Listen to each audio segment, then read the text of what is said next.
გამარჯობა ქალბატონო თინათინ.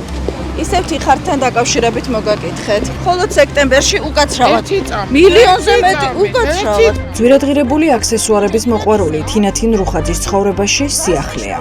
კულტურის მინისტრს არასასურველი კითხვებისგან უკვე პირადი დაცვა იცავს. ძაღლთან ერთად მიდიხართ? შაბათის ეთერის წინა ინტერვიუ, რომელიც ივნისის ბოლოს ჩავწერეთ, ადასტურებს, რომ ჯერ კიდევ 3 თვის წინ მთავრობის წევრი სახელმწიფო დაცვის სპეციალური სამსახურის მომსახურებით არ სარგებლობდა. და რუხაძის თანხლები მაშინ მხოლოდ და მხოლოდ მისი ძაღლი იყო. მილიონზე მეტი მისცეს კომპანიას, რომელსაც თქვენ რჩევებს აძლევთ. ქალბატონო თინათინ. ეხლა ვაძლევ ვინმეს რჩევებს? აღარ აძლევთ? თქვენ მოგცემთ. აღარ აძლევთ ქალბატონო თინათინ. მოგცემთ თქვენ. რომ სიმართლეს და ჩვენ ნორმალურ ფულს ვერ გადაგიხდით ქალბატონო თინათინ, ძალიან ძვირს გიხდიან რჩევებში. არა, არ გთხოვთ, უბრალოდ უფასოდ იძლევით რჩევებს. რა ზომის იყო? რა დაკვეთა ქალბატონო თინათინ? ერთადერთი რაც წინა ინტერვიუს შემდეგ არ შეცვლილა, კომპანია თიხარტის მიმართ სახელმწიფოს გულუხვი დამოკიდებულებაა. თიკა რუხაძის ახლო მეგობრის შეპესეს, საიდანაც თავად თინათინ რუხაძემ რჩეულად მუშაობისთვის 260,000 ლარი მიიღო, ყველაზე ბარაქიანი შემოდგომა დაუდგა. ხოლო ახლა, სექტემბრის თვეში, კომპანია თიხარტისთვის სახელმწიფო ბიუჯეტმა მილიონზე მეტი ლარის მიცემის გადაწყვეტილება მიიღო. თქვენი შუამდგომლობით უხდიან, თქვენ უწევთ რეკომენდაციას? კულტურის მინისტრი გარბის, მაგრამ ჩვენთან რჩება ყველა მტკიცებულება, რომლის საფუძველზეც თინათინ რუხაძეს შეკითხვები დავუსვით. ოფიციალური უწყებების მიერ ბეჭედ დასმულდა უფლებამოსილი პირების მიერ ხელმოწერილ დოკუმენტებში. შავით თეთრზე წერია, რომ თიხარტმა ოცნების მთავრობისგან ჯამში მხოლოდ მიმდინარე თვეს 1,28,125 ლარი უნდა მიიღოს. თანხის ნაწილი უკვე აღებული აქვთ. დანარჩენზე კი ფულის მიცემის გადაწყვეტილება არის მიღებული. საზეიმო კონცერტი გაცვლილად გამოგვიცხადებია. ევროპის მოედანზე ერთი კვირის წინ მოწყობილი ეს კონცერტი თბილისელებს 400,000 ლარი დაუჯდათ. ამ თანხის განკარგვა კი სწორედ კულტურის მინისტრთან დაკავშირებულ კომპანიას მიანდეს. 21 სექტემბერს სცენაზე დასადგომად თიხარტმა შეარჩია თამრიკო გვერდწითელი, აჩიკო ნიჟარაძე, ნატო მეტონიძე, სუფო ხალვაში, მაია ჯაბუა და ლიზა ბაგრატიო. ასევე ქართული ოცნების მიმართ კეთილგანწყობილი ანსამბლები ფორტე და ალილო. საზეიმო კონცერტის მომზადება და შეუფერხებლად ჩატარება თიხარტმა თავის მხრივ დამდგმელ რეჟისორს და მის საორგანიზაციო ჯგუფს შეუყვეთა. ადამიანებიზეც თიხარტმა პასუხისმგებლობა და შესაბამისად ფულიც გადაანაწილა რუსთავი 2-ის ახლად დანიშნული დირექტორი ბაკურ ბაკურაძე აღმოჩნდა. ბაკურაძე ყოფილა ღონისძიების იდეის ავტორიც. გაწეულ სამუშაოში მას 15,600 ლარი მიუღია. არა, ტყუილებს რომ აბრალებ. რა არის ტყუილი? თბილისობასთან დაკავშირებით არ გაფორმდა თქვენთან კონტრაქტი? არა? 400,000 არა, ტყუილია. და რამდენი გაფორმდა? რამდენის არის? 399,826. 400-ია, ეგა მერე? მეხუმრებით? ერთი წუთი. ერთი წამი მეხუმრებით? არა. 399,826 და 400,000 შორის რა განსხვავებაა ქალბატონინო? განსხვავება არის, რაც არის ის. და არ არის ეს ყველა. ანუ 100 ლარზე მელაპარაკებით ახლა? სატელეფონო ხაზია ნინო ნოდია, კომპანია თიხარტის მფლობელი და თიკა რუხაძის უახლოესი მეგობარი. ის ახლა სიცრუის ტირაჟირებაში 164 ლარის გამო გვადანაშაულებს. სწორედ თანხის ეს ოდენობა აკლია კონტრაქტს 400,000-მდე შესავსებად. თიხარტის კონსულტანტი იყო. კულტურის მინისტრის მეგობრისგან ვერც ამჯერად ვიღებთ პასუხს, სად მდებარეობს იმ კომპანიის ოფისი, რომელსაც სახელმწიფო ბიუჯეტიდან 100,000-ობით ლარს, ჯამში კი მილიონებს ურიცხავენ. ამ ოფისში მინიმუმ ბუღალტერი და ლოჯისტიკური სამსახურის წარმომადგენლები უნდა მუშაობდნენ. ქალბატონო, ოფისი სად გაქვთ თიხარტის? სადაც მინდა იქ, რა თქვენი საქმე? რას ნიშნავს სადაც მინდა? აი არ არის თქვენი საქმე. არ გაქვთ ოფისი?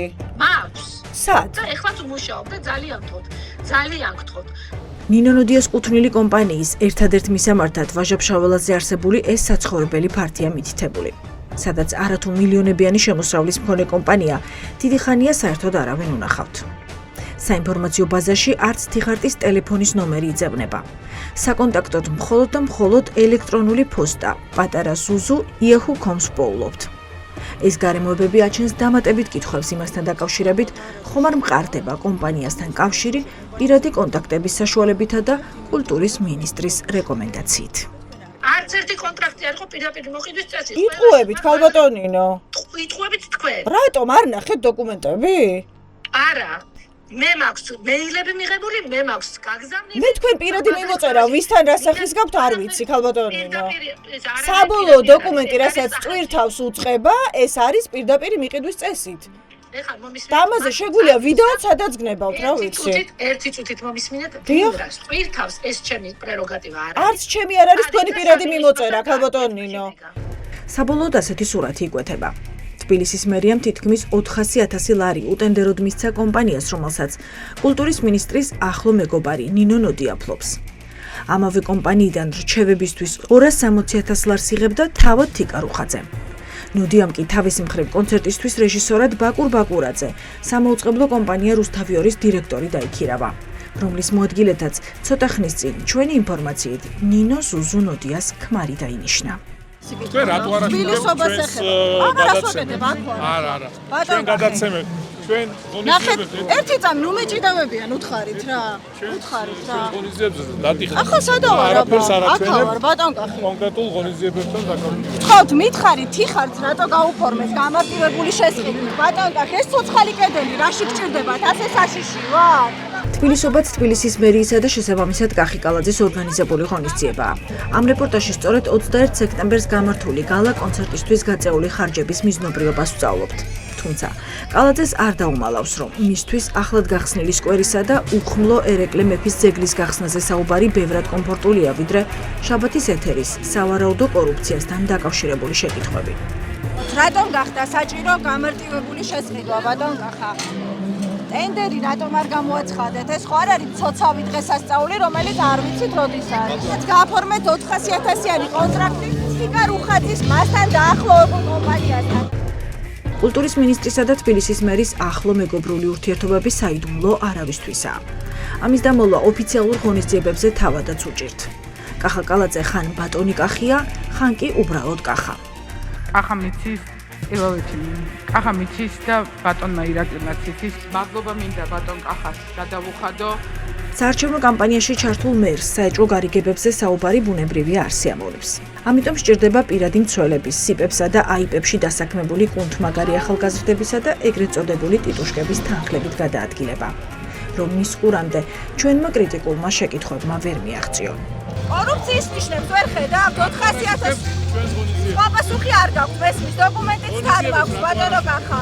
რატომ მიეცით თიკა რუხაძესთან დაკავშირებულ კომპანიას უტენდეროთ 400.000? აი დოკუმენტი ნახეთ, მოდით ერთად ვნახოთ. ერთად ვნახოთ, ბატონ კახა, ვინ იტყუება? კახა კალაძე რა თქმა უნდა წავიდა და დოკუმენტების ნახვა არ ისურვა. თუმცა მან მშვენივრად იცის, რომ კონტრაქტი, რომელიც ხელში გვიჭირავს, სწორედ მისი ადმინისტრაციის უფროსის ვლადიმერ ჭიღლაძის მიერ არის ხელმოწერილი. კულტურის მინისტრის დადასტურებული კავშირია, რომ იქ მუშაობდა. და ეხლა როგორ უნდა დაგვიდასტუროს იმან, რომ მან იქ აღარ მუშაობს, გასაგებია სიტყვაზე, მაგრამ ის რომ მასთან ყველანაირი კავშირი გაწყვიტა, ძალიან რთული დასადასტურებელია. კორუფცია არ არის მარტო ფულის ხელიდან ხელში გადაცემა.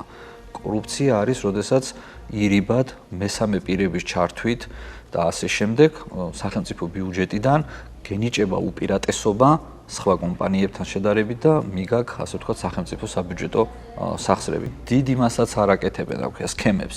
ერთი კაცი და მეორე უკვე იშიფრება ჩინოვნიკი, ვინ დგას ამ კომპანიის უკან.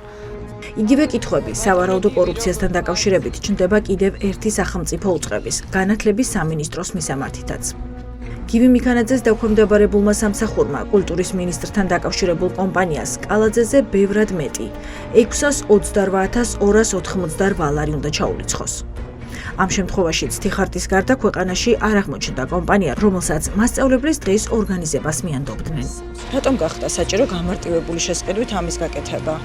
როცა ყოველთვის ვიცით, როდის არის მასწავლებლის დღე, ხო? საერთოდ არ მაინტერესებს, რომელ კომპანიაზეა საუბარი, ხალხო გაიგეთ. რანაირად არ გაინტერესებს, სახელმწიფო ბიუჯეტის ფული მიეცით 628.000. ჩემთვის მნიშვნელოვანი. დიდი ოდენობით ხალხის ფულის მიზნობრივად ხარჯვის დადასტურება გივი მიქანაძისთვის არც მარტივი აღმოჩნდა და არც კომფორტული. თუმცა ოცნების მინისტრთა კაბინეტის წევრს მაინც მოუწია პასუხა შეკითხვებზე, რომლებიც ამ დოკუმენტის გაცნობის შემდეგ ლოგიკურად ჩნდება. ერთი კვირის წინ, მიმდინარე წლის 19 სექტემბერს სახელმწიფო შესყიდვების სააგენტოს თავმჯდომარეს ლევან რაზმაძეს, განათლების, მეცნიერებისა და ახალგაზრდობის მინისტრის პირველმა მოადგილემ ლევან ღირსიაშვილმა მიწერა. რომ შერჩევა დასრულებულია და მასწავლებლის დღის ორგანიზებისთვის კომპანია თიხარტი შეარჩიეს. გივი მიქანაძეს პირველ ეტაპზე უნდა დავერწმუნებინეთ, რომ არაფერი იცის შპს-ზე, რომელსაც მისმა უწყებამ 9 მილიონზე მეტი უნდა ჩაურიცხოს. მიცით ხო ეს კომპანია თინათინ რუხაძესთან დაკავშირებული კომპანია არის? საერთოდ არ ვიცი. რამდენიმე ჩაკითხვის შემდეგ კი გაირკვა, რომ მინისტრი თიხარტის სამუშაო გამოცდილებასაც კარგად იცნობს და არც ამ კომპანიის პროფესიონალიზმში ეპარება ეჭვი. ეს კომპანია წლების განმავლობაში უმაღლესი სტანდარტით და ხარისხით მოქმედებს. ანუ იცოდით? არა. რა კომპანიაც იყო?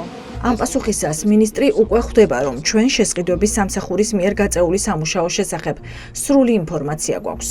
ამიტომ ამჯობინებს უკვე კომპანიის უალტერნატივობაში დაგვარწმუნოს. სატენდერო პირობები თქვენ იცით, რომ რამდენიმე თვეს გრძელდება და შესაბამისად და ხო ვიცით ეს მასწავლებლის დღე როცა არის ბატონგელი და ერთი წამით. გაგრძელდეს რამდენიმე თვე რატო არის კიდე პრობლემა? არა, რას ქვია? ანუ ადრე გამოაცხადეთ და კონკურენცია კიდე ერთხელ იქნება. გეუბნებით, 2 თვეა მე რაც დანიშნული ვარ. კიდე ერთხელ და თქვენამდე არ გეუბნებით. შეეძლო შესყიდვებს თუ ერთი თქვენ წამით. გადაწყვიტეთ რომ დააღნიშნულიყო მე ეს დღე. მე მივიღე გადაწყვეტილება, რომ 27 სხვა დროს ოქტომბერს არ აღინიშნებოდა წინა წლებში? 2 წლის წინ დაიწყო ამის აღნიშვნა. გავიგე, ანუ აღინიშნებოდა უკვე ერთი მესამე წამით. წელია. 3 თვის წინ დანიშნული მინისტრი ხანგრძლივ მტკიცებდა, რომ ეს მისი პასუხისმგებლობა არ იყო. მე რატომ ეკითხებით იმას, რაც ჩემი გადასაწყვეტი არ იყო? ხან იმას, რომ პასუხისმგებლობას არ გაურბის. მე პასუხისმგებლობას ვიღებ ყველაფერზე. ხანაც იმას, რომ ტენდერის გამოცხადება მისი დანიშვნის შემდეგ ვეღარ მოესწრო. მე რომ მოვედი, ეს ტენდერი არ იყო გამოცხადებული. მე ჩავთვალე საჭიროდ, რომ აუცილებლად ეს ტრადიცია უნდა გაგრძელდეს. საბოლოოდ თავის მართლების რეჟიმში გადასულმა მიქანაძემ ჩვენი დარწმუნება იმაში დაიწყო, რომ კულტურის მინისტრი თიხარტში ახლა მრჩევლად აღარ მუშაობს. თინა რუხაძე ამ კომპანიიდან როგორც მრჩეველი იღებს დიდი ოდენობით ხელფასს. არ იღებს. ვერ მიიღებს. როგორ არ იღებს ბატონ გივი? ამაზე დიდი რეპორტაჟი იყო მომზადებული, არც უარყოფს ქალბატონ თინა ამას. დეკლარაციაში ჩაწერა ბატონ გივი. დეკლარაციაში ჩაწერა ქალბატონმა თინამ. კიდე ერთხელ გეუბნებით. მე მგონი ეს იყო ალბათ სანამ მინისტრი გახდებოდა. ანუ ახლა აღარ იღებს ეს გამოყენებს და ისე გააფორმებს. არ ვიცი. ოცნების მთავრობის წევრს, ისე როგორც დედაქალაქის მერს, არ აქვთ პასუხი მთავარ კითხვაზე. მინისტრად გახდომის შემდეგ გაწყვიტა თუ არა კავშირი თინათინ რუხაძემ კომპანიასთან, რომლისთვის მიცემული რჩევებიც საკმაოდ ძვირად ფასობდა. ქართული ოცნების მაღალჩინოსნებს საჯაროობა ადარდებთ. ანუ, როდესაც ტელევიზორში მოხდება მათი кейსი, რომ აი მათთან დაკავშირებული კომპანია ფულს იღებს, მაგათთვის არის პრობლემა, იმიტომ რომ არ იციან, რომელ ჯგუფს მოაძლიერებს შემდეგ ივანიშვილი და რომელი ჯგუფის, ასე ვთქვათ, სამიზნე გახდებიან შემდეგ ეს ადამიანები. რამდენი უჯდება ქართულ ოცნებას ცნობილი სახეების ერთგულება. ესტრადის წარმომადგენლებს ფულს ქართული ოცნება მხოლოდ ბიუჯეტიდან არ უხდის. თქვენი გვარის გასწვრივ წერია 5729 ლარი. 4464 ლარი აიღეთ. 1275 ლარი გადაგიხადეს. ეს არის დოკუმენტი საარჩევნოდ გაწეული ხარჯების შესახებ, რომელიც პარტია ქართულმა ოცნებამ გამოაქვეყნა. აქ 2025 წლის 26 აგვისტოდან 15 სექტემბრამდე დახარჯული ფული ჩანს. ანუ ვის და რამდენი გადაუხადა ოცნებამ ამ პერიოდში. სიაში ბევრ ცნობილ სახეს შეხვდებით. სოფობედიამ თუნდაც ეღეგეებით და ყველაფრით რომ 5000 ერთვის, მე ვარ შემდგარი მომღერალი და შესაბამისად რა ჰონორარსაც ვიღებ იმის ღირსიც ვარ და უფრო მეტისაც ვარ. მომღერალი სოფობედია, რომელსაც ქართული ოცნების მტკიცებით გასულ წელს ერთ კონცერტში 5729 ლარი გადაუხადეს, ამბობს, რომ წელს მისთვის პარტიას სიმღერა არ შეუკვეთავს. მე კონცერტებზე ელაპარაკი. ქართული ოცნების წინასაარჩევნო კონცერტებზე, რაც სტარტდება რეგიონებშიც და თბილისში. ჩემთვის არავის არ დაურეკავს ჩემო. მაშინ ჩნდება კითხვა, რატომ არის მისთვის გადარიცხული თანხები 2025 წლის ბოლო ხარჯების სიაში? თუ შარშანა აიღო, მაშინ წელს რას წერენ დეკლარაციაში? ანუ გამოდის, რომ მათ ასე ვთქვათ, შავი სალაროდან მისცეს თანხა. შეიძლება ეს მომღერალმა საერთოდ ვერ გაიგოს, იმიტომ რომ ის ანგარიშზე დაირიცხა თანხა და ესე რაღაც ბუღალტრულ წიაღსვლებში და დეკლარაციებში ვერ შევიდეს, ხო? და პრინციპში არც უნდა შევიდეს. და თუ წელს ჩაწერეს დეკლარაციაში, მაშინ ესე იგი კიდევ ვალი ქონიათ და მაშინ რატო არ უნდა ზღაურებენ? მაშინ ვალი რო აქვთ იცის მომღერლებმა და ამას სპეციალურად მალავენ, იმიტომ რომ ქართულ ოცნებასთან დაახლოებულები არიან, მათ მხარს უჭერენ, ფაქტობრივად მათ პროპაგანდას ავრცელებენ და მაშინ ქართულ ოცნებასთან ერთად კანონდარღვევაში იღებენ მონაწილეობას. ეს უნდა გააცნობიერონ. ანუ ამ ადამიანებმა სიმართლე უნდა ილაპარაკონ. პასუხისმგებლობას მომღერალს არავინ არ სთხოვს. კორუფციის მკვლევარი ბესო დონაძე გვიხსნის, რომ ამ დოკუმენტების მიხედვით ქართულმა ოცნებამ მომღერლები წინასაარჩევნოდ შარშან ამღერა და ფული ამ დრომდე არ გადაუხდია. თუმცა არის ერთი საეჭვო მომენტი. მომღერლების ნაწილი, ვინც ვალების სიაშია გვეუბნება, რომ ეს ფული უკვე მიიღეს. 2024 წლის 22 აგვისტოს გაფორმდა თქვენთან კონტრაქტი. საკონცერტო ღონისძიებაში მონაწილეობა და 1275 ლარი გადაგიხადეს.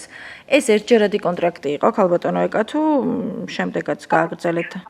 არა, ერთჯერადი იყო, გენაცემ. საერთოდ როდესაც კონცერტებს ვატარებთ, არის ყოველთვის ერთჯერადი. მე ვარ ძალიან კორუმპირებული, ვინც გადამიხდეს იქ მივდივარ და უკრავდა უმღერი. რა ვქნა, ასეთია ჩემო კარგო ცხოვრება. მართლა სერიოზულად გეკითხები. დამიძახეთ თქვენს და მოვალთ, გადამიხადე და თქვენთანაც მოვალ და დაუკრავ. სერიოზულად პასუხობთ? სერიოზულად გეუბნები. ფულს მიხდის, აბსოლუტურად უჭერ ხარს ქართულოცნებას. გადამიხდის ნაციონალები, დაუჭერ ხარს ნაციონალებს.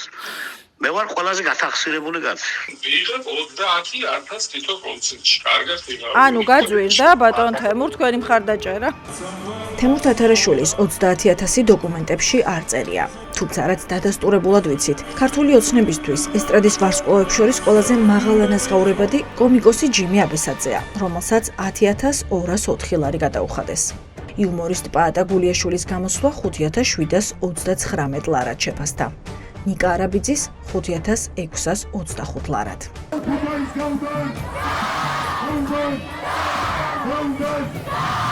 ოცნების რჩეული მომღერლების გასწვრივ ნაჩვენები ციფრები გვაფიქრებინებს, რომ არსებობენ რჩეულთა შორის რჩეულებიც. ზოგის ნამღერი 627 ლარი ღირს, ზოგის 5000, ზოგის კი 10000-ზე მეტი. შვიდობით პირველ რიგში, სიმშვიდით, ღირსებით. მომღერლების მიერ სცენიდან გამოცხადებული ერთგულება და მხარდაჭერა არა მხოლოდ პარტიის ბიუჯეტიდან, არამედ ხალხის ჯიბიდანაც ფინანსდება. ბოლო დროს რეგიონებში გახშირებული კონცერტები ადგილობრივ ბიუჯეტებსაც 10000-ობით ლარი უჯდება. არადა თითოეული რაიონისთვის ამ ფულით ბევრად უფრო მნიშვნელოვანი პრობლემების მოგვარებაა შესაძლებელი. გავარია რომ შვიდობა იყოს